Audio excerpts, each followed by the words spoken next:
Hello there, ladies and gentlemen, welcome to Totally Honest Mobile Game Reviews. Today we are gonna be reviewing the game Event Horizon Frontier, also known as Event Horizon Space Fleet, also known as Event Horizon Space Shooting.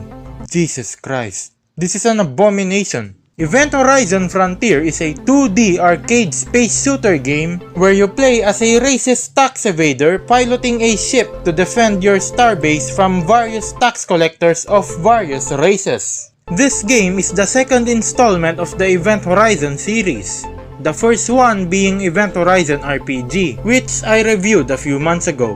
Event Horizon Frontier is a game that's directly taken from the first game, so this may or may not be 100% totally exactly the same as the first game. We'll be seeing that in this video, ladies and gentlemen. So without further ado, let's start the review. Okay, before anything else, I'd like to take a quick look at the game's Play Store description, since the last one was just pure brain aneurysm. Offline action arcade galaxy shooter game. Oh my god, this is AIDS. Galaxy is attacked! Event Horizon is an offline space shooting game for defend your space base from Alien League's cosmic invaders. Oh god, it's atrocious. In this arcade galaxy shooter game Space Combat, you build starships and star shooter ships. Yeah, sounds about right. If you're a fan of free space games, this action game with galaxy attack battle against extreme boss of the Galaxia is for you. Okay, I can't. I literally can't read any more of this. This is just insane. I have lost an incomprehensible amount of brain cells just by reading that much of it. It's like written by a child who just recently discovered new words and decided to mash them all together. Jesus Christ. Alright, let's move on. The game's mechanics are simple and easy to understand. Unlike the first game, where the tutorial just teaches you how to press buttons, this game's tutorial is a lot better. Oh no, don't get me wrong, the tutorial is still trash, but compared to Event Horizon RPG, it's way better.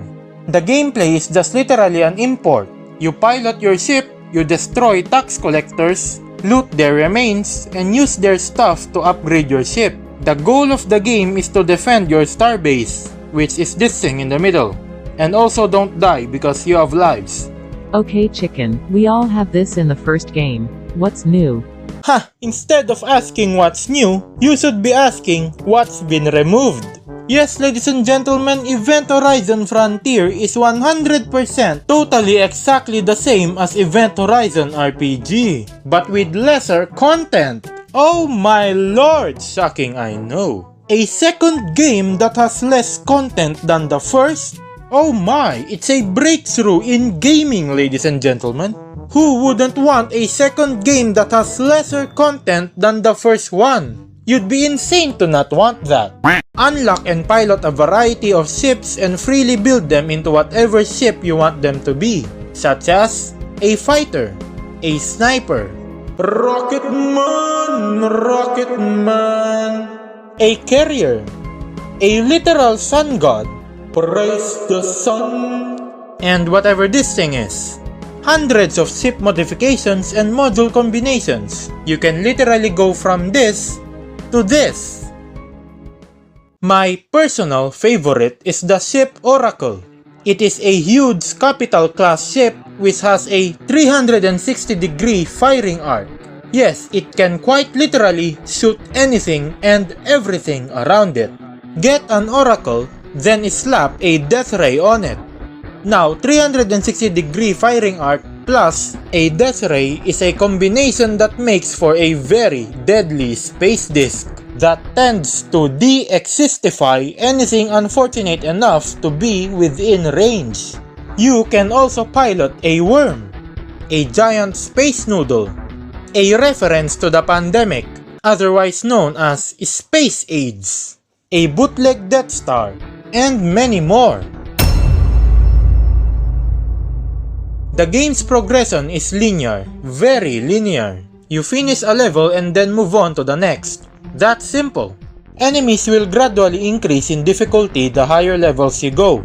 They will increase in power and in numbers. In addition, you will receive higher tier loot and unlock more powerful ships the higher levels you go. If there's one good thing about this game compared to the first game, then that is your ability to hire mercenary pilots to assist you in battle. Yes, ladies and gentlemen, you can hire mercenaries in this game. However, mercenaries don't come with their own ships for some stupid reason.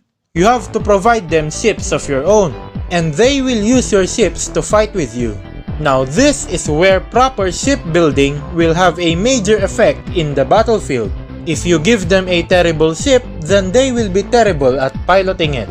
So in this game, you have your own fleet of ships, and the enemy has their own fleet of ships. That right there is a recipe for insanity. Needless to say that the gameplay can get very, very chaotic.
In addition to the gameplay, in order for you to unlock ships, you first have to defeat the ship itself in a duel.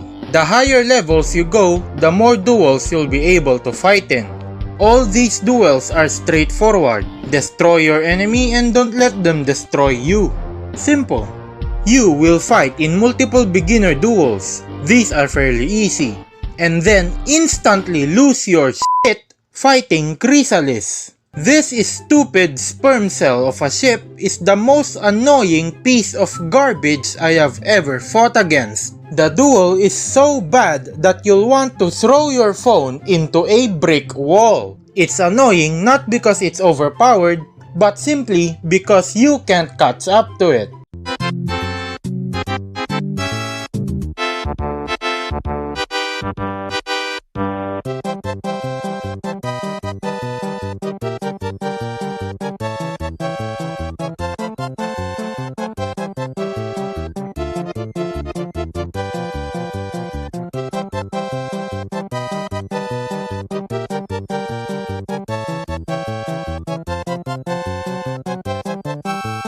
So what is Event Horizon Frontier? Well, ladies and gentlemen, Event Horizon Frontier is a game you play up to the point where you can no longer process what the hell is happening in front of your screen. Lag here, lag there, lag everywhere. If, God forbid, you play this game on high quality settings, then congratulations! You have successfully created a microwave with your phone. Your device will get as hot as the sun very quickly, and your phone battery will drain faster than the Russian ruble losing its value. Of course, just like in the first game, this one also has microtransactions. Because why wouldn't it? But luckily for us, just like the first game, this one is also 100% free to play. Yes, ladies and gentlemen, you don't need to borrow your mom's credit card just to have fun and progress in the game. And the premium currency of the game, which is stars, is not that hard to come by. The game has absolutely no intrusive ads whatsoever. It doesn't even give you the option to watch ads for stars, like in the first game. This is probably one of the few free games out there that doesn't have any sort of advertising on it, which is very nice and very respectable.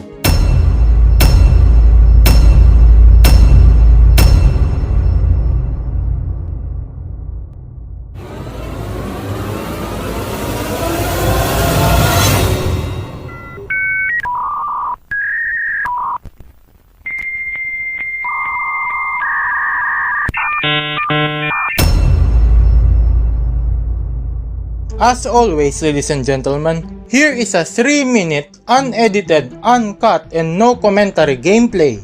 You judge on your own whether it's worth playing it or not.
And that's it for this review video. I really hope that you guys enjoyed this video as much as I had fun making it. Your support is what keeps me going.